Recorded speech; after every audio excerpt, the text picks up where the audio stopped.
Donc, mesdames, mesdemoiselles, messieurs, bonjour, bienvenue sur Agorsiga TV Énergie Corse pour une émission extraordinaire, pour pas dire exceptionnelle, puisque nous avons la chance et l'honneur d'avoir parmi nous Frédéric Antonetti qui nous a fait la gentillesse de venir et pour une discussion assez franche et à bâton rompu qu'on va essayer de faire sur plusieurs points. Bien sûr, on va parler de Frédéric Antonetti, le joueur, Frédéric Antonetti, l'entraîneur, Frédéric Antonetti, avec à nouveau le Sporting. Donc déjà, Fred, merci encore d'être là et d'avoir pris le temps de venir chez nous. Bonjour, et c'est un honneur, hein, voilà. Bon, en tout cas, c'est bien gentil. Bien gentil. Non, c'est un Donc, plaisir alors, en tout cas. Mais, si on coupe assai bien penoi. Donc, on va commencer par qui? On va commencer par Jean-Baptiste. Jean-Baptiste qui va nous parler, ou peut-être Patrice, qui c'est qui commence? Nous présenter la carrière de Frédéric. Allez, la carrière... La carrière au Sporting de Frédéric Antonetti, parce que Frédéric Antonetti arrive en 94-95 au Sporting et finit avec le Sporting 15e de D1 avec une finale de Coupe de la Ligue. En 95-96, pardon, 15e aussi en D1. En 96-97, le Sporting finit 7e et accède à la Coupe Intertoto. En 97-98, le Sporting emporte la Coupe Intertoto face à l'Amstad BK en Suède, l'équipe suédoise. Ensuite, c'est la Coupe UEFA qui se présente à Furiani avec le grand Benfica Lisbonne qui, après une victoire 1-0, ira faire match nul chez eux et se qualifiera pour les 16e de finale, qui malheureusement verra les Bleus tomber contre le Steaua Bucarest en Roumanie 1-0 et 3-2. Ensuite, Frédéric, vous êtes allé en 98-99 à Gamba Osaka et vous finissiez 12e de la Ligue de J1 League. Et après le retour au Sporting en 99-2000 en finissant 10e de D1 pardon, et demi-finaliste de la Coupe de la Ligue contre le Paris Saint-Germain. Et en 2001, 8e de D1 avec la qualification pour la Coupe Intertoto. Voilà, alors il faut quand même pas oublier un point important. On en parlait tout à l'heure avec Fred, c'est sa carrière de joueur avant tout, qu'il a amené jusqu'à ce rôle et cet emploi d'entraîneur sur lequel on va bien sûr encore parler. Donc, Fred, première licence de Diembescuado, Ondejani. Ouais. Eh, les sources sont là. Hein. Ouais, Arena Vescovat, exactement. Eh oui. On joue en jaune et noir. Ouais. Exact. Donc après, tu rejoins le Sporting où tu as passé tous les échelons jusqu'à l'équipe réserve à laquelle tu as évolué en Division 3 à partir de 77-78. Tu nous dis si j'en dis des bêtises. 78-79, tu quittes la Corse pour intégrer le centre de Vichy ça, pendant 3 ans. 3 ans jusqu'en 82. Jusqu'en 82, d'accord. Mais après, tu reviens encore sur intègre le Sporting, 82-83. C'est ça. Hein, tu fais 2 matchs en Division 1. J'ai été blessé pendant 8 mois. Eh ben, exactement. À cause d'une blessure, et tu as fait que 2 matchs. Donc, 83-85, tu pars pour Béziers en national. En D2. Pour signer en D2, pendant 2 ans, hein, c'est ça. 2 ans. Puis tu es en D2 aussi toujours au Puy, ouais. Au Puy. Après, en 87, tu reviens au Sporting. L'entraîneur à l'époque, c'est un certain Roland Gassard. Ouais. Voilà. Il te met en sentinelle devant la défense, c'est bien ça. Ouais, c'est ça. Il réussit bien à ce poste, donc, parce que tu avais eu de bons résultats. Ouais, après, je fais une carrière moyenne, un peu. On peut passer vite. Mais justement, Fred, c'était votre poste de prédiction, c'est un poste de formation, le poste de sentinelle? Non, au départ, je suis un milieu offensif. Et puis après, j'ai reculé, voilà, comme beaucoup de joueurs. Non, au départ, je suis un milieu offensif. Ma blessure m'a beaucoup... en 89, j'avais jamais été blessé. Et la blessure, c'était pas comme maintenant. Hein, les soins, c'était pas pareil. Et... j'ai perdu beaucoup de force physique. D'accord. Donc tu étais dans le groupe jusqu'en 90, que tu as marqué en pro Sporting, je crois, 6 ou 7 buts. Peut-être. Oui, oui. et tu raccroches à presque 29 ans, malgré certaines sollicitations que tu avais en Ligue 2. Oui, j'aurais pu partir en Ligue 2, mais j'avais 2 enfants, c'était prendre le risque. Et puis on m'a proposé le poste de... Parce qu'on n'en a pas parlé tout à l'heure, mais le poste d'entraîner un poste nouveau. Un poste nouveau, ils ont créé un poste. Je m'occupais de la 3e équipe du Sporting. À l'époque, on était en PHA. Donc j'ai fait la PHA. D'accord. J'ai fait Bocognan, j'ai fait Bastelica, j'ai fait Antizante, je connais bien. Donc voilà, il va falloir que tu viennes à Tutti Foot. Voilà. Et j'ai fait ça, on a été champion, c'est l'année de la catastrophe. Et le championnat est arrêté à 2 journées de la fin, on était champion, on est monté en DH. Et puis après, Christian Villano va passer directeur général, au niveau du club. Et moi, je suis passé entraîneur de centre de formation pendant 2 ans. Voilà. Donc, on me proposait ça ou partir encore. J'avais Mont-Soleil-Mines, j'avais Annecy, des clubs moyens, quoi, de 2e division. Et j'ai fait ce choix-là. Voilà. Ça, vous l'avez fait pendant les 4 années, de 90 à 94, avant de prendre le Sporting. Avant de prendre les rênes du Sporting, où Léo au début, même j'ai fait une année en réserve au Sporting. Avec Christian Villano qui était entraîneur, et je m'occupais on avait créé la catégorie débutant. Et on a commencé avec 5-6 débutants, on a fini à plus de 120. On s'entraînait sur l'attractivité. On s'entraînait sur la pelouse de Fouriane, donc avec Ange Lorenz qui avait créé ça, et c'est Ange Lorenz qui m'a donné ma chance. Voilà, qui m'a donné ma chance. Il a vu comment je travaillais, qui m'a donné ma chance au niveau de Il avait su convaincre Jean-François Philippe, et ils m'ont donné ma chance. Après, j'ai saisi ma chance. Voilà, tu étais même directeur, je crois, du centre. Oui, directeur du centre, pendant 2 ans. C'est ce qui a permis d'ailleurs, votre travail a été récompensé, parce que vous avez mis en avant pas mal de bons joueurs. Je pense notamment à Cyril Roll, il y en a eu beaucoup. Il y a Roll, il y a Laurent Casanova, il y en a quelques-uns comme ça. C'est ce qui a permis déjà, après la catastrophe de Foraine, de pouvoir constituer une équipe un peu du cru. Pour parler de ça, il faudrait peut-être une émission entière. Oui, non, bien sûr. Parce que c'était l'arrivée de Laurence Lavagne, René Sbroya qui avait fait tous les déplacements à part. Oui, parce qu'il y a déjà une liaison avec une suite. Oui, là, il y a des histoires. L'histoire de Cyril Roll, elle est magnifique à raconter. Parce qu'on est suspendu. Je vais raconter vite fait. Cyril Roll, ça se passe mal à Ajaccio, dans le derby, et le Gazélec ne veut plus qu'on joue chez eux. Donc on fait les 2 derniers matchs à Aix-en-Provence. À Aix-en-Provence, il y avait le père de Christian Villanova qui allait voir le match. Et en levée de rideau, il y avait Cyril Roll qui jouait. Avec Aix-en-Provence. Et c'est là qu'il a dit à son fils, il faut le prendre. Il est venu à l'essai, puis on l'a pris. Et puis voilà la carrière qu'il a fait. Ça ne se joue pas grand-chose. Hein. Si on continue à jouer à Ajaccio, peut-être qu'il n'a pas le même destin. Ça se joue à rien de façon de des histoires comme ça, j'en ai quelques-unes. Voilà, on fera une émission spéciale des histoires de Fred. Verremo. Voilà, il est verremo.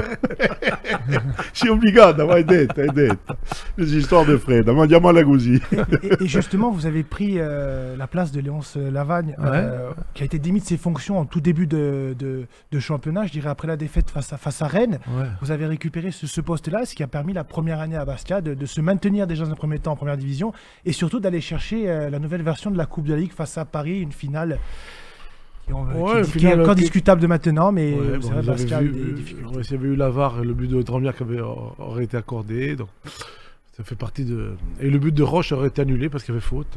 Ça fait partie de l'histoire du match, ça fait partie des regrets qu'on peut avoir, mais bon, on avait fait un bon match. La Coupe de la Ligue nous avait beaucoup aidé à nous maintenir parce qu'on avait pris confiance, et la deuxième partie avait été très très bonne. Première partie, on est relégable au mois de janvier, hein. Donc, et la deuxième partie, grâce à la Coupe de la Ligue, on a pris conscience de nos possibilités.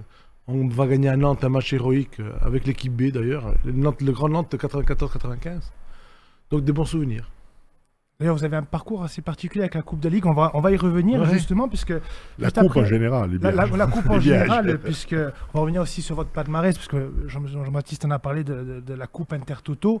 Mais après Bastia, donc lors de la saison 2000-2001, vous partez pour l'AS Saint-Etienne, qui était en seconde division, et vous êtes champion lors de la dernière saison où vous entraînez l'AS Saint-Etienne en 2003. On est champion et demi-finaliste de la Coupe de la Ligue. Et demi-finaliste de la Coupe de la Ligue. On perd 3-2 contre Sochaux aux prolongations. Et là, vous signez du côté de l'OGC Nice durant 4 saisons. Vous finissez 8e la première année et finaliste de la Coupe de la Ligue, perdu contre Nancy. Mais Nice méritait de gagner lors de cette rencontre. Moi, pour souvenir, j'étais jeune, mais je me souviens de cette rencontre où Nice méritait quand même de gagner. J'ai fait 4 finales, vous allez en parler peut-être après, mais j'ai fait 4 finales, 4 perdues. Je pense qu'il y en a 2 qu'on aurait dû gagner.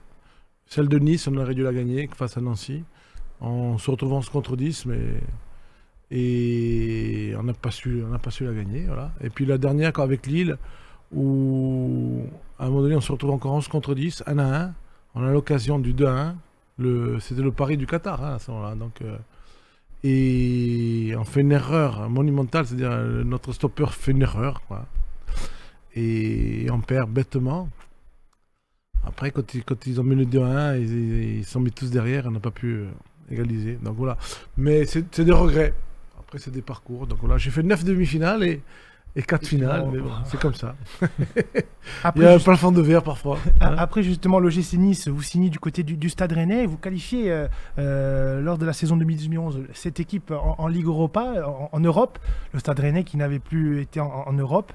Et après, vous signez du côté de Lille. C'est une petite intermédiaire, Lille. Vous êtes resté une saison. Une saison à Lille où vous faites donc la fameuse finale face au Paris Saint-Germain. Alors Lille, je dois préciser, le club est 18e quand j'arrive. C'est un peu ce que tout le monde loue le parcours de Lyon, qui était un parcours exceptionnel cette année. On a fait à peu près la même chose cette année-là. Moi, quand j'arrive, ils sont 18e en D1 et on finit 5e européen. Est-ce que vous aimez ce mot remontada? Est-ce qu'on peut l'employer par rapport à ce que vous avez fait? Bah écoutez, il y avait un potentiel, il fallait l'exploiter. On a mis 2-3 mois à bien mettre les choses en place. Et puis dès qu'on est parti, on a fini sur les 10 derniers matchs avec 8 victoires et 2 nuls.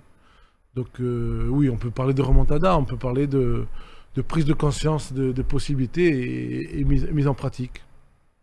Est-ce que justement, à l'image un peu de ce que tu dis, puisque souvent on t'a appelé justement pour redresser la barre, est-ce que ton caractère, on en viendra peut-être après à la fin de la vision qu'on va un peu survoler de ta carrière, ce côté caractère, on en parle un peu après. Continue, après j'en parlerai un peu avec Fred. Du coup, on va regarder de cette finale de Coupe de la Ligue et cette qualification pour l'Europe. Vous signez du côté du FC Metz de 2018 à 2022. Vous êtes champion de Ligue 2 en 2019 avec le FC Metz. Vous avez quitté le FC Metz lors de la relégation la dernière saison et vous avez fait l'intermédiaire de 6 mois du côté de Strasbourg. C'est votre dernière expérience en tant qu'entraîneur. Vous avez maintenu le club. Il faut savoir que le club était quand même relégable quand vous êtes arrivé à ce moment-là. Frédéric Cantonetti, c'est en tant qu'entraîneur 911 matchs, 359 victoires, 236 matchs nuls et 372 défaites. Le palmarès, il est magnifique ce palmarès aussi, puisque à Bastia, vous avez gagné la Coupe Intertoto en 97, vous êtes finaliste de la Coupe de la Ligue en 95, avec l'AS Saint-Etienne, comme on l'a dit, champion de Ligue 2, l'OGC Nice, finaliste de la Coupe de la Ligue, le Stade Rennais, finaliste de la Coupe de la Ligue en 2013, Lille, finaliste de la Coupe de la Ligue en 2016, avec le FC Metz, champion de France de Ligue 2 en 2019, et bien évidemment toutes les qualifications européennes qu'on a citées précédemment. Pas mal, non? Je pense que... On peut mieux faire. Oui, mais... Non, après, il faut situer les clubs où j'étais dans le football français. C'était des clubs qui se situaient... par exemple, quand je suis à Rennes, ils se situent entre la 4e et la 7e place. Quand je suis à Lille, c'était plus le grand Lille, c'était retombé au niveau des moyens. Donc on était plutôt entre la 5e et la 10e place. Quand j'étais à Nice, c'était un club à restructurer, un peu comme Bastia ici. Donc quand j'arrive, ils étaient en D1, mais il fallait tout faire. Il y avait tout à organiser. Donc on a été pratiquement tout le temps dans les 10 premiers. Je crois que c'est 9e la plus mauvaise place, autrement c'est 8e. Voilà, donc c'est des clubs qui avaient des budgets entre la 10e et la 15e place. Je ne parle pas de Bastia, parce que Bastia était 20e budget tout le temps. Parce que quoi qu'on fasse, en première division, on est toujours le dernier budget, parce qu'il y a un manque de moyens. Ce que les gens ne savent pas, c'est qu'à un moment donné, quand on regarde un petit peu de près les moyens, c'est ce que je fais en ce moment, on n'a pas une marge de manœuvre très très grande. Mais même en n'ayant pas une marge de manœuvre très très grande, on peut faire de belles choses. Appena di Bastion la mise.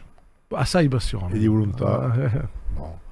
Voilà, je pense que ce que tu dis, et je pense que la clé de voûte, sans rien dévoiler de ce que tu penses à ta place, c'est cette passion et cette volonté d'amener ta pierre à l'édifice et de rentrer un peu à la maison qui fait qu'aujourd'hui, tu te retrouves à un poste de responsabilité qu'on définira dans quelques instants au sein du Sporting.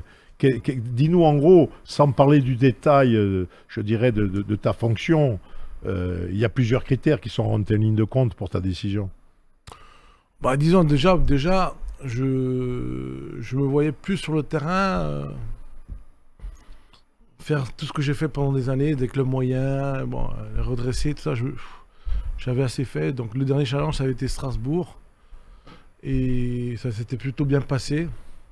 Après, le football a beaucoup changé avec les nouveaux investisseurs, donc c'est un peu plus compliqué que ça. Bon, on va pas en faire des tonnes là-dessus, mais voilà. Après, si j'avais eu un club à un moment donné qui avait les moyens de jouer le haut du tableau, je pense que j'aurais été tenté par l'expérience.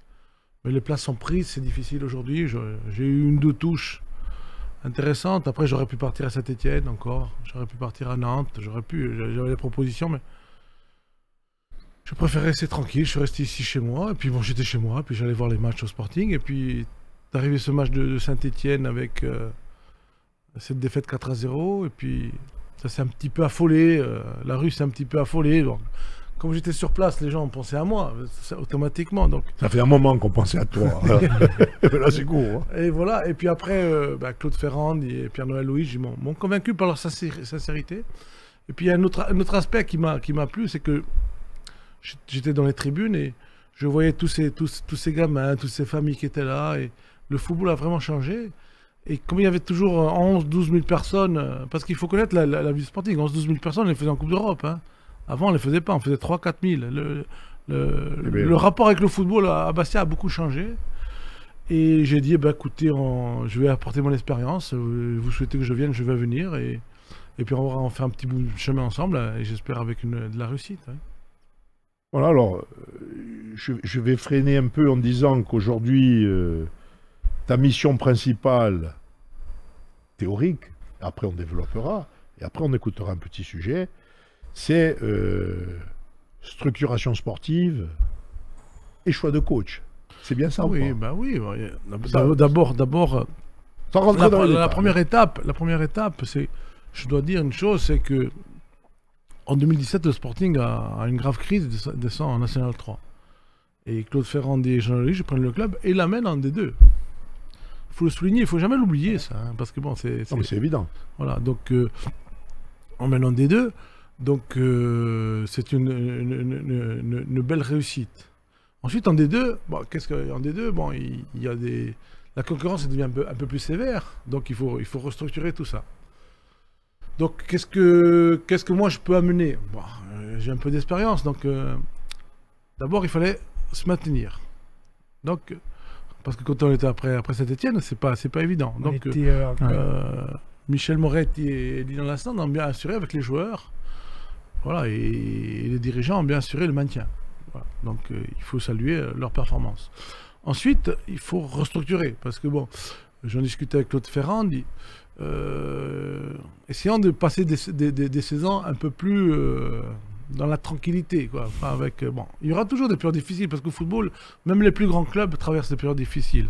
Mais essayons de préparer ça. Donc qu'est-ce que moi je peux faire? Je pense qu'il faut définir qu'est-ce qu'il faut comme entraîneur à Bastia. Il faut un entraîneur formateur. Il ne faut pas l'entraîneur utilisateur. Donc, qui dit entraîneur utilisateur dit des joueurs un peu plus expérimentés, un peu plus anciens. On va changer de cap, complètement changer de cap. On va prendre des joueurs à potentiel qui pourront un jour jouer en première division, mais qu'il va falloir faire. Ce pas des joueurs faits. Donc on va les former. Donc voilà. Donc il faut faire un staff technique qui va, je pense, dans les 10 jours être en place. Hein. Donc voilà. Donc déjà les grandes lignes. Donc voilà. Donc un staff technique de haut niveau. Voilà, parce que voilà, de haut niveau. Bon, il n'y a pas de secret. C'est Benoît Tavenot que je veux qu'il nous rejoigne. Bon, il est sous contrat avec Dijon, donc il y a la tractation et c'est un peu difficile. C'est normal. Dijon, ils perdent quelqu'un qui leur avait fait beaucoup de bien. Donc voilà. Donc ça fait partie de l'histoire d'un club. Et voilà. Donc voilà. Donc et Benoît Tavenot, je l'ai eu. On a travaillé 3 ans avec lui. C'est un joueur c'est un entraîneur de haut niveau. Et qui connaît Bastia. Et qui aime la Corse plus que tout, voilà, donc c'est voilà, et puis après il va être aidé par des gens compétents et on fait un staff technique j'appellerais de haut niveau. Il va falloir le garder le staff technique après, hein, je vous le dis, hein, parce que bon. Donc tout ça c'est dans ta vision Ça, c'est le présent. De fondation. Ça, c'est le présent. De fondation pour l'avenir et avec une vision d'avenir. C'est dans ce sens-là que tu t'inscris. Il faut assurer le présent. Parce que si on n'a pas de présent, on n'a pas d'avenir. Hein. Donc voilà, il faut assurer le présent. Mais tout en pensant que, avec le manque de moyens, si on avait les moyens, on mettrait un budget de 30 millions d'euros, on monte en première division. Voilà. On n'en est pas là. On a un budget de 11 millions d'euros, donc il se situe entre la 12e et la 20e place. Il faut expliquer aux gens ce que c'est. Hein. Voilà. C'est des salaires 2 fois moins que les autres. Et voilà. Donc, après, il faut convaincre les gens. Donc qu'est-ce qu'on va faire? On va faire en sorte de bien travailler. Je pense qu'au niveau des installations, il y a eu de gros progrès qui ont été faits. Il y a eu un peu de laisser-aller. Et là, j'ai un peu visité. Donc il y a l'IGESA opérationnel comme à mon époque. J'ai retrouvé l'IGESA opérationnel. Parce que l'IGESA a été faite par M. Marius Mariotte, je souligne, en 2016-2017. Hein, et grâce à lui, on avait, avec les dirigeants de l'époque, François Nicolai, Jean Nicolai, et Jean-Martin Verde et Christian Villano, on avait contribué à faire ces 2 terrains d'entraînement. Donc ils sont opérationnels, donc pour l'équipe première, c'est très bien. Et puis on va essayer de faire en sorte que Borgo, petit à petit, étape par étape, pas en un an, hein, on va pas tout faire en un an, hein, mais sur plusieurs exercices, on va essayer de faire en sorte d'avoir un centre d'entraînement, on va regrouper tout le monde. Donc ça, c'est les idées au départ, mais il va falloir un peu de temps pour mettre tout ça en place. Donc, staff technique. Après, politique sportive. La politique sportive, elle est simple. Hein. C'est une politique sportive de formation. Moi, je ne vais pas vendre des choses qui sont inaccessibles. Mais par contre, on va préparer une réussite. On est là pour préparer une réussite. Alors, la réussite, je ne sais pas quand est-ce qu'elle va arriver. Elle va arriver. Quand, je ne sais pas. Peut-être que je ne serai même plus là quand elle va arriver. Parce que c'est comme ça, c'est le foot. Hein. Mais on met en place des choses. On va prendre beaucoup de joueurs à potentiel, qu'on a décelés, donc à potentiel, qui sont jeunes, dynamiques, toniques. Moi, je veux une équipe avec beaucoup de vitesse. Avec l'entraîneur, avec Benoît, on est d'accord dessus. Avec beaucoup d'énergie. Ça tombe bien. Et donc, on met ça en place. Donc, il y a des dossiers qui sont en cours. C'est pas facile de les récupérer parce qu'il y a de la concurrence. Mais on arrive quand même à convaincre les gens, à les intéresser. Donc, on va faire une équipe, disons, qui sera intéressante, mais qui sera intéressante. Alors, peut-être ça peut prendre tout de suite, hein, j'en sais rien. Peut-être ça va prendre 6 mois, peut-être ça va prendre 1 an, peut-être ça va prendre 18 mois. Quand je suis allé à Saint-Étienne, ça a pris 18 mois. 18 mois pour refaire, dans la difficulté, refaire une équipe qui tienne la route, un effectif qui est costaud. Donc il a fallu 18 mois. Et donc là, je ne sais pas le temps que ça prendra, mais on prépare, en tous les cas, on se prépare à ça. Mais juste pour une question, là vous préparez donc le staff technique qui va être mis en place dans 10 jours, comme vous avez dit. Ouais, j'espère dans 10 jours. Mais là, on est bien sûr en période de mercato, ça veut dire que potentiellement, au vu des départs, il y aurait possibilité d'avoir des arrivées de suite au moment de la préparation. Moi, je vais freiner un peu. Estivale. Je vais freiner un peu pour mettre un peu de suspense. On va, dans le déroulement de l'émission, écouter un peu à quoi s'attendent les gens. Donc, on a fait un peu des micro-trottoirs. C'est Brice qui s'en est chargé. Il y a 2 parties. Il y a des gens qu'on a rencontrés en micro-trottoir, dans la rue, sans sélection ni rien. Et il y a d'autres personnes qui sont un monde du football que tu connais. Donc on va commencer déjà par écouter les gens et les réactions qu'a recueillies Brice pour notre émission aujourd'hui. Je le répète, en présence de Frédéric Antonetti, invité exceptionnel d'Énergie Corse et Agursiga TV. Le passé du Sporting, je dirais, grâce à qui nous avons pu nous maintenir en Ligue 2 à l'époque, quand le club était déjà en très très grosse difficulté sportive. Tout simplement une bouffée d'oxygène. Aujourd'hui, c'est vrai qu'avec son arrivée, nous avons tous plus ou moins l'espoir de revivre ces moments-là. D'après ce que j'ai entendu personnellement, Freddy serait arrivé avec une liste de pas mal de joueurs. Donc on ne sait pas ce qu'ils valent, mais il paraît qu'il serait en contact avec pas mal de joueurs pour compléter notre équipe actuelle. Donc nous sommes tous dans l'attente de voir de quoi il s'agit, car nous en savons tous autant les uns que les autres pour l'instant. Antonetti, ça représente le Sporting Club de Bastia. Hein. C'est là où est-ce que sa carrière d'entraîneur a commencé. Et c'est surtout à ce niveau-là, en termes de coaching, un emblème corse, un grand entraîneur corse. même si on sait qu'il va venir en tant que directeur technique, mais c'est un plus de l'avoir au club. Ça invoque un peu un renouveau, peut-être une part, une volonté des dirigeants de voir plus haut, déjà en embauchant un directeur technique, chose qu'on n'avait pas avant. Et on sait son carnet d'adresses, je crois qu'il a 500 matchs sur les bancs en Ligue 1.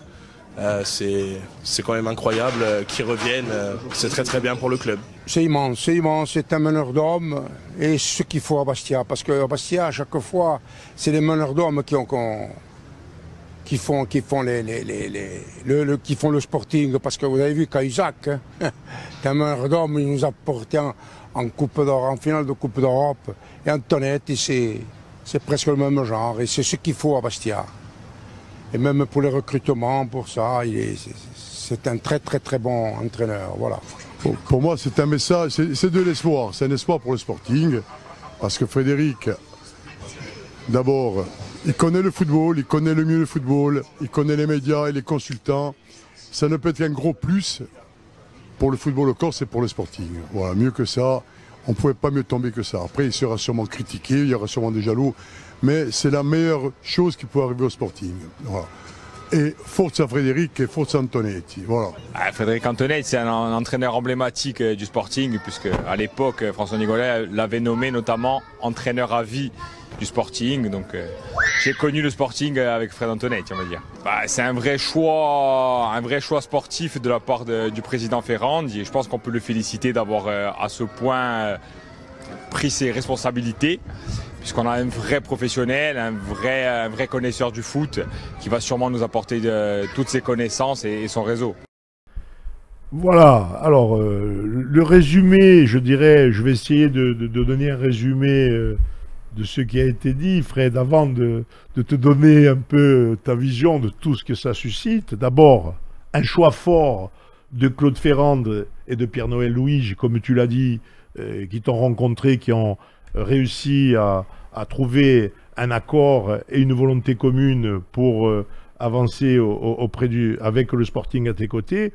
Mais je ne sais pas si on va attendre ou peut-être écouter le monde du football maintenant que tu connais. Allez, comme ça, après on fera une synthèse, puisqu'il y a beaucoup de choses qui se rejoignent, mais je préfère qu'on écoute tout en même temps, puisque c'est assez complémentaire, pour ne pas dire identique, ce qui va se dire avec d'autres mots, avec d'autres formules. Écoute, d'abord c'est une bonne chose qui vienne à Bastia. Je pense qu'il avait à cœur de revenir au Sporting. Il fera tout pour arriver à ce qu'on aimerait tous, monter en Ligue 1. Mais lui, ce n'est pas son objectif immédiat. Lui, c'est restructurer le club. E questo ci va avere perché ci va una ucciata, come abbiamo l'abitudine di fare, e poi l'isuetto di riesce della sua intrapresa, che è un'intrapresa dura, perché alla Giule arriva tutto. Arriva tutto, diciamo che il club ha fatto ciò che l'ha potuto fino a ora, ma le côté sportif. Le côté sportif, ma ora l'affare di venuta di Fred è una chance che abbiamo noi corsi per lo Sporting. Bonjour Bernard, pour répondre à ta question, je pense que la venue de Fred est surtout une des meilleures décisions que le club ait pris depuis longtemps. Déjà, de par sa connaissance du terrain, de par son expérience, il faut savoir que Frédéric est passé par toutes les étapes, c'est-à-dire par les jeunes et les professionnels. Il a bâti beaucoup de choses sur son parcours et surtout, je pense qu'il va amener beaucoup de professionnalisme, de dynamisme et de structure sur le plan professionnel au sein du club. Il va pouvoir mettre en place une politique de travail. J'en suis la preuve, car à l'époque où j'ai intégré le club, j'étais le premier préparateur physique et c'est Fred qui est venu me chercher parce qu'il avait le souci de faire évoluer le travail à travers l'aspect athlétique en venant chercher des professionnels. Donc je n'ai pas de doute sur son travail et sur son implication et je lui souhaite vraiment une bonne chance pour l'avenir. Je connais très bien Fred parce qu'on a fait nos classes ensemble au Sporting d'abord. À l'époque, c'était les pupilles, en minime et cadet. Donc, ça fait pratiquement 2, 4, 6 ans ensemble. Ensuite, on a fait 3 ans à Vichy et une année stagiaire pro à Bastia. Donc, voilà, c'est avec Fred, on se connaît depuis l'enfance, quoi. On est amis depuis l'enfance. Je pense sincèrement que c'est la plus belle chose qui pouvait arriver au club parce que, bon, on connaît les qualités de Fred. Ses connaissances du football, il a passé quand même pas mal d'années sur des bancs de première division, c'est un entraîneur reconnu et d'accrocher cette personnalité-là au sein du club, je pense qu'on va voir de suite que le club va avancer, va se structurer et voilà, ça va être du bonus 100% franchement. Je lui souhaite, voilà, il sait très bien Fred qu'il aura beaucoup de travail, hein, mais ça il le sait, c'est un bosseur donc il va... Voilà, on peut lui faire confiance. Je pense qu'il va avoir les résultats. Il va reformer aussi pas mal de choses au niveau des jeunes, tout ça. Il va s'occuper de toute la partie sportive. Et on va percevoir qu'il va faire du bon travail et ça va porter ses fruits, je pense, assez rapidement. Eh bien, pour sa venue, je pense que ça sera le meilleur transfert depuis des années, hein, qu'a pu faire le club, hein. Je pense que c'est le profil idéal, hein, pour construire quelque chose, une politique sportive sur le long terme. Fred, c'est quelqu'un, hein, c'est un compétiteur déjà, hein, c'est quelqu'un qui a du caractère, mais c'est quelqu'un aussi qui sait construire, hein. Je pense que bon, c'est quelqu'un qui est passé par la formation, la préformation. Bon, je parle pas de son parcours en tant qu'entraîneur. Hein, c'est quelqu'un qui a les compétences, enfin j'en suis sûr, pour construire quelque chose de très très sérieux sur le long terme. C'est sûr que bon, je pense qu'aujourd'hui il n'avait plus envie de bourlinguer comme il a fait, hein, parce qu'il a fait quand même quelques clubs, hein, donc il voulait rentrer chez lui. Je sais qu'il aime le club. Hein, et il est prêt, hein, Moi, j'en discutais avec des gens, je disais que Fred, il était plus... c'était plus son rôle d'entraîner, être sur le terrain, hein. Je disais toujours, je le vois plus en tant que manager général ou directeur sportif, hein, pour construire quelque chose sur le long terme. C'est ce qui s'est passé et je pense que, bon, il a tout, hein, il a toutes les qualités, justement, pour réussir dans cet exercice. Voilà, bon, en tout cas, est-ce que tu veux lui faire un message personnel parce que là, il t'entend. Hein. Oui. Ben écoute, le personnage, bon, Fred, je le vois assez souvent, hein, on prend le café ensemble, bon, il faut... Hein, ça va pas être facile, hein, d'ailleurs, il le sait, hein, ça va mettre du temps, hein, mais bon, c'est quelqu'un, hein, qui connaît le monde du football. Hein, et je pense qu'il va prendre son temps et puis voilà, hein, je lui dis hein, beaucoup de courage et puis pour la suite de son nouveau rôle. Voilà, Fred, tu as entendu un peu, mais avant de... Si tu veux, j'avais à cœur, et tu vas comprendre ce que je vais te dire, d'avoir une autre personne avec nous, mais je n'ai pas pu le faire pour des raisons que tu vas comprendre lorsque je vais te dire qui c'est Christian Villanova. Ouais, d'accord, donc Christian, que j'ai eu, que j'avais vu, pour des raisons que tu connais, que je ne dévorerai pas ici, ne pourra pas intervenir dans cette émission, mais je n'ai pas la peine de te dire ce qu'il pense et quelle est, je dirais, l'affection d'abord et la connaissance de la personne, la connaissance du technicien. Donc, je pense que sur cette partie-là, c'est pas la peine que j'aille plus loin. On a travaillé 10 ans avec Christian, hein. On a travaillé 10 ans ensemble. C'est quand même un personnage qui a été important pour toi. Très important. À mes débuts, il m'a accompagné. Après, on est parti au Japon ensemble. Il est venu à Saint-Etienne aussi. Donc, oui, il fait partie intégrante de ma carrière. Ouais. Et ça va au-delà maintenant, bien sûr. Christian Villanova qui devrait rentrer ces jours-ci puisqu'il est sur le continent. Alors Fred, on va maintenant essayer de reprendre un peu tout ce qui s'est dit là. Tu as vu quand même que... Tu as les épaules larges, on le sait. On le sait que tu as du caractère. On sait que tu es du style à ne pas rechigner à la tâche. La première des questions, on en a parlé ensemble, j'aimerais que tu le dises un peu là. Toi, tu te définirais comment? Parce qu'il y en a qui te disent meneur d'homme. Moi, je rajouterais quelqu'un de très méthodique, quelqu'un de très travailleur, quelqu'un qui prépare. Comment tu te vois, toi, finalement? Et il y a un point aussi qui revient aussi. Tu vois, par exemple, quand on voyait Paul Lugac, il me dit, moi, c'est lui qui m'a embauché, qui m'a mis le pied à l'étrier à cette vision d'être en exposition pour ce métier, parce que ça n'existait pas à l'époque, ça, dans le club. Donc tout ça, parce que... Et moi, je veux rajouter quelque chose aussi. Parce que moi, je me rappelle qu'à une période, à tes débuts en tant qu'entraîneur, là, je t'en ai pas parlé, mais je t'en parle maintenant.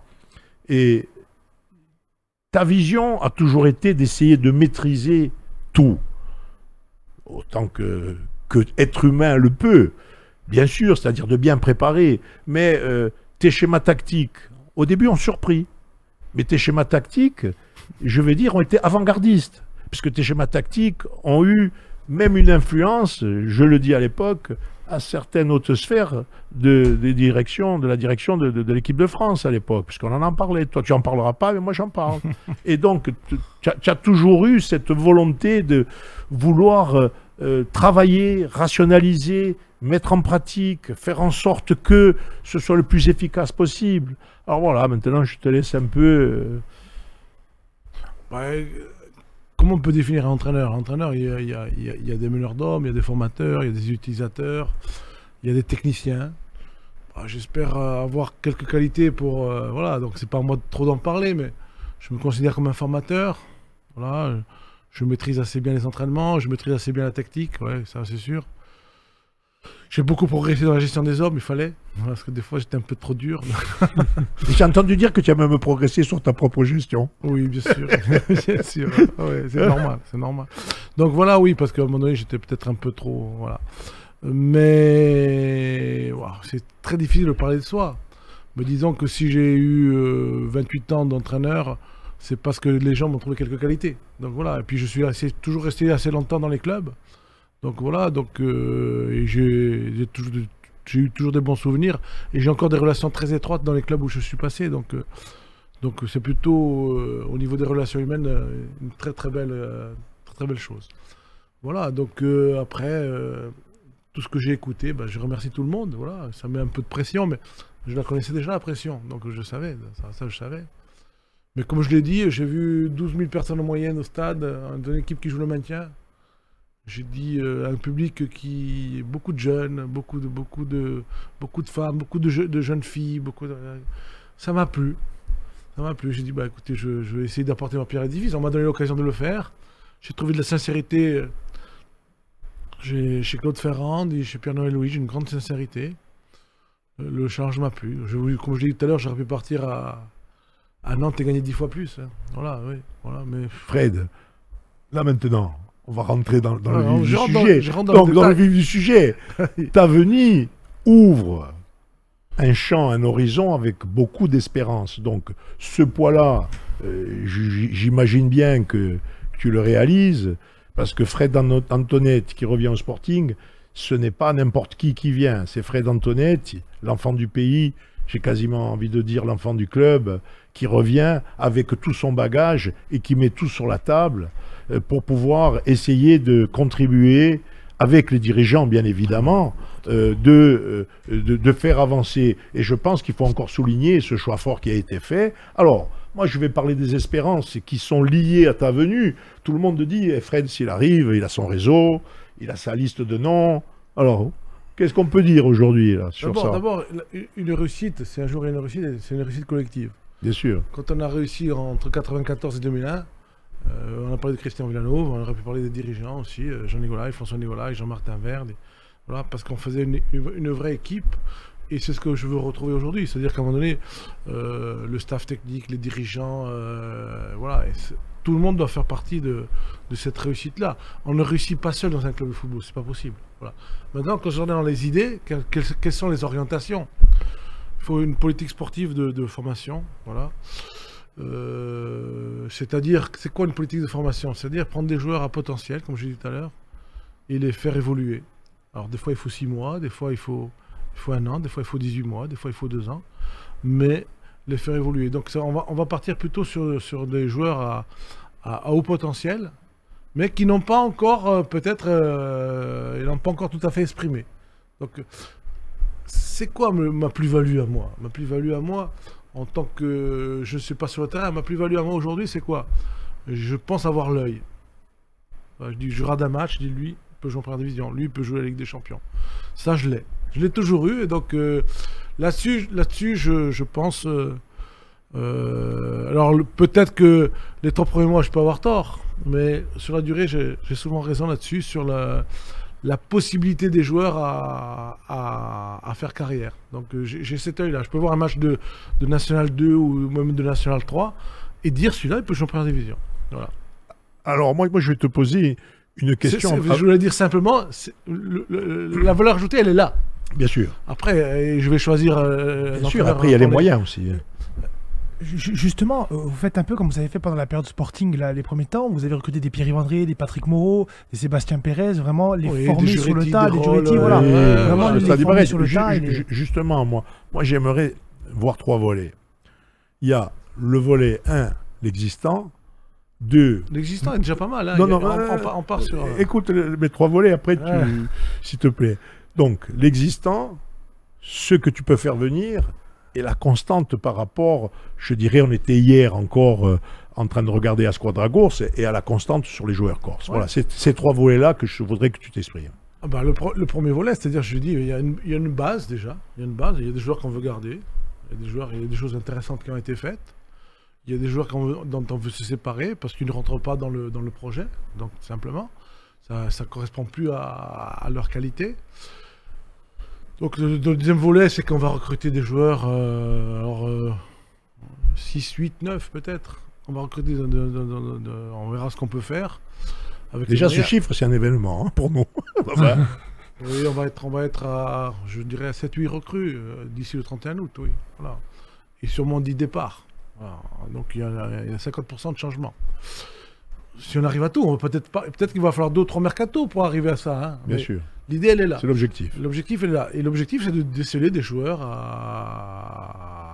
Au milieu, il y aura des joueurs expérimentés aussi. Mais le principal, c'est de trouver des joueurs à potentiel. Pourquoi des joueurs à potentiel? Parce que les joueurs à potentiel vont nous aider à grandir. Et en même temps qu'eux grandissent, nous, on grandit aussi. Et puis un jour, peut-être que on va les transférer et ils vont amener au budget. Voilà, l'idée, elle est là. Voilà, l'idée, elle est là. Parce que le bassin économique corse, on le connaît tous. Hein, on est malheureusement une île, on est très loin de ça. Il n'y a pas de grosses sociétés, il n'y a pas de gros sponsors. Bon, on s'entraide, mais on n'a pas un bassin économique très large. Donc, quel est l'apport? L'apport, ça va être, à un moment donné, de faire de la formation, de mettre les joueurs en valeur, mais de grandir en même temps. C'est-à-dire que le joueur, il ne va pas venir faire 1 an et partir. Voilà. Il faut qu'il fasse 2-3 ans et puis après il nous aider à grandir comme on faisait à l'époque. Comment on faisait exactement. Voilà. Avant il y avait des joueurs de ça va compléter. Moi je dirais, j'ai un chiffre. Il faut que le départ des joueurs amène 33% du budget futur. Voilà, tout simplement. Qui apporte une belle plus-value, quoi. En fait. Voilà, c'est exactement ça. C'est l'objectif là. Mais en même temps, il faut grandir. Voilà. En même temps, c'est gagnant-gagnant. Les joueurs, on leur présente un projet. Dire voilà, toi tu as 20 ans, tu as 21 ans, tu as 22, 23. Tu as des qualités. Voilà, nous. Si on se met sur le terrain de gagner de l'argent tout de suite, tu viens pas chez nous. Tu vas trouver plus ailleurs, tu vas gagner beaucoup. Mais si tu viens chez nous, tu vas gagner beaucoup plus après. Parce que le Sporting a cette faculté, que j'y sois ou que je ne sois pas, c'est de mettre des joueurs en valeur. Mais par contre, il faut mettre une politique sportive qui va en relation avec ces valeurs-là. Donc voilà. Et le troisième volet, les joueurs corses. Les joueurs corses, on est dans une société qui a changé. Il faut dire les choses telles qu'elles sont. On joue beaucoup moins au football, les jeunes jouent beaucoup moins au football. Moi, à mon époque, on jouait 3-4 heures par jour. Hein, donc voilà, ça s'est perdu parce que la vie a changé. Donc voilà, aujourd'hui, il y a ça, il y a les ordinateurs. La vie a changé, c'est un problème de société. Mais par contre, je sais qu'on a toujours 1 ou 2 joueurs par an en Corse qui est capable de faire une carrière. Voilà, il y en a quelques-uns qui sont dans l'équipe actuellement. Voilà, il y a toujours 1 ou 2 joueurs par an. Il ne faut pas le rater, celui-là. Et on va tout faire pour ne pas le rater. Voilà. Donc on va essayer de travailler. Et pour parler un petit peu de technique, il y aura 16-17 joueurs majeurs dans le groupe pro. Il y aura toujours 8 joueurs post-formation. Et il y aura un groupe de costauds. Et d'ailleurs, Manu Guidici va nous rejoindre pour s'occuper de ce groupe-là. Ah. Voilà. Je vous donne une info qui n'est pas sortie. Voilà, mais c'est bon. Le mec qui était directeur à Sochaux, il a beaucoup d'expérience, puis c'est un jeune travailleur, il connaît bien le club. Voilà. Donc à quel poste il aurait, lui, alors? Directeur du centre de formation. Directeur du centre de formation. Voilà. Peut-être que j'ai outrepassé mes fonctions, peut-être que c'était à Claude Ferrand de le dire, mais bon, c'est venu sur le tapis, je l'ai dit, donc voilà. Et lui va s'occuper d'un groupe de 24 joueurs aussi, et il y aura 2 entraînements en commun, le mardi et le mercredi. Pas 2 entraînements en commun, 2 entraînements à l'IGESA, un groupe au même endroit. Espoir et le groupe Pro, au même endroit, ce qui fait qu'il y aura des ponts.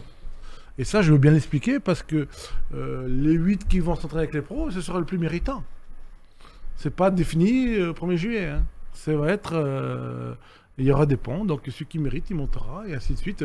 Je m'adresse par notre intermédiaire aux jeunes, s'ils nous écoutent, c'est-à-dire qu'à un moment donné, ils vont vraiment avoir leur chance, à eux de la saisir. Et ces entraînements du mardi et du mercredi, si on joue le samedi, bien sûr, seront très très importants, et on va faire cette politique sportive-là pour mettre en avant ce que j'appelle la post-formation. Le groupe de Manu sera des joueurs de 17 à 22-23 ans. Voilà. Benoît aura une équipe jeune aussi, et avec 8 joueurs de post-formation. Ce qui fait qu'on aura pratiquement une trentaine de joueurs sur lesquels il y aura un vivier. Voilà. Alors, ces 30 joueurs, il y en a quelques-uns qui sont déjà au club.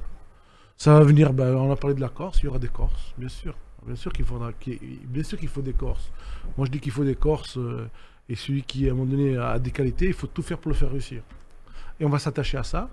Voilà. Ensuite, il y aura d'autres provenances. Hein. Ça va venir de National 2, ça va venir de National, ça va venir d'Afrique, ça va venir un peu de partout, quoi. Je veux dire, on va essayer de compléter cet exercice. C'est pour ça que je disais, peut-être qu'il me faudra 2-3 mercato, peut-être qu'il faudra 18 mois, 2 ans pour faire... Mais cette politique sportive-là, on va la mettre en place. Parce qu'à mon sens... c'est la seule politique qui peut amener une belle réussite à un moment donné. Moi, je voulais revenir sur... vous avez dit les joueurs corses. Ils sont importants, les joueurs corses, dans l'effectif pour faire imprégner justement les nouvelles recrues de ce qu'est le Sporting et de l'aura qui représente dans toute la Corse. Ils sont importants, ces joueurs corses. Moi, je me fie à l'histoire. Voilà, l'histoire, on la connaît peut-être pas, les gens la connaissent pas, mais il y a eu déjà la période... Victor Lorenz avec beaucoup de Corses dans l'équipe, Rachid Mekoufi qui avait donné la chance à beaucoup de joueurs. Donc voilà, à l'époque, voilà, donc Jano Vincenti, et puis je ne veux pas tous les citer parce qu'il y en avait beaucoup. Ensuite, il y a eu la période des années 70 où il y a eu beaucoup de Corses. Il y a eu, je me rappelle, j'étais jeune, il y avait Jordan, il y avait après les Orlanducci, les Marchione qui ont marqué beaucoup plus, Claude Papi bien sûr, je ne veux pas l'oublier.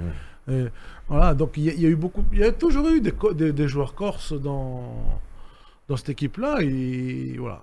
Maintenant, je m'adresse aux joueurs corses aussi, il faut que ce soit des exemples. Les exemples, on les a, hein, et ils sont passés, Paul Marchione, Charles Landouche, c'était pas les plus doués du monde, hein, mais c'est une identité. Ils avaient l'esprit qu'on attendait. Voilà, mais voilà. Après, ils avaient des qualités athlétiques hors normes. Parce que Charlot, c'était un peu le lion de Vescovat, mais c'était un vrai lion. Donc, ils avaient des qualités athlétiques insoupçonnées. Voilà, donc voilà. Et il faut pas rater. Je pense qu'on a raté parfois des joueurs. Et il ne faut pas les rater. On n'en a pas beaucoup. Donc, le peu qu'on a, il faut qu'on les fasse. Il faut qu'on les aide à réussir. Et en plus, je pense que ce que tu as dit précédemment dans les objectifs, c'était de faire comme par le passé, d'intégrer des joueurs de qualité pour en gros finalement influencer et pousser à tous s'upgrader. C'est un peu de cette volonté-là. Et je pense que les Corses, en général, sans vouloir aller dans un sens idyllique, ont toujours su, avec... à côté d'eux, des grands joueurs, monter leur niveau pour arriver à un meilleur niveau. C'est exactement ça, mais ils avaient des qualités. Après, je peux parler de mon époque. Il y a eu Laurent Casanova, il y a eu Laurent Morakin, il y a eu Pascal Camadine. On a eu vraiment bon, j'en oublie au passage parce que je n'ai pas préparé ça, mais je m'excuse auprès d'eux. Mais on a toujours eu Pierre Marosé, on a toujours eu des jeunes qui ont accompagné Alors, c'était pas toujours des titulaires à part entière, tout ça, mais Ils encadraient le groupe. ils étaient dans le groupe et ils amenaient cette âme, quoi. Une âme, voilà, une vraie âme. Allez, pour conclure, je vais faire un côté souvenir demi-magagne. Ton dernier club, finalement, c'était Strasbourg. Ouais. Alors, moi, je me rappelle, quand on allait à Strasbourg... On avait mangé la choucroute. J'en discutais justement et je Elle est bonne, conclus elle est bonne. avec Christian. Christian qui était chargé de bloquer le restaurant. Et il y avait un restaurant, il me l'a redit. Maison Christian. Camarzel. Voilà, au pied de la cathédrale. Au pied de la cathédrale. Voilà, così. C'est une institution. Et on allait manger la choucroute. Enfin, surtout Fred qui lui agit. Tu avais gagné, Gamania. Non, mais c'était la consigne. Les autres aussi, il a mangé. Mais bien. Bon, voilà, ce côté humain, convivial, Oui, fait partie aussi on de ton a personnage. de bons souvenirs. Oui, il y en aurait plein, mais celui-là, je fais la liaison avec, je dirais, ton dernier club et avec Strasbourg. Mais dire aussi que tu es une personne qui est capable d'être très rigoureuse et très travailleuse, mais aussi, on connaît aussi ton aspect humain. Et il faut les deux. Il faut les deux. Et je pense que ton sourire est le plus important. Un mot aussi, peut-être, c'est sur l'ambition. C'est que l'ambition, on sait que tu l'as. Tu nous as dit, ça peut prendre 3 mois, ça peut prendre 2 ans. Mais tu sais très bien que tout le monde veut avoir tout de suite. Moi aussi, je veux avoir et tout de suite. Mais tout de suite, c'est pas possible avec les moyens qu'on a. Voilà. Par contre, on peut travailler en profondeur et préparer une réussite. C'est ce qu'on va s'atteler à faire tous ensemble. Voilà, mais moi je tiens d'abord, avant tout, et je veux le dire, remercier les dirigeants, en tant que supporter, remercier les dirigeants d'avoir mis les moyens pour que tu sois là, te remercier toi d'être en tant que supporter, je dis bien, ici au Sporting, bien sûr te remercier d'être venu ici, et je remercie l'ami, et je te souhaite au nom de Agorsiga TV, Énergie Corse et tutti Bassionati di Valor, alors, très bonne chance et réussite dans ton ambition qui quelque part est la nôtre. Merci beaucoup. Merci.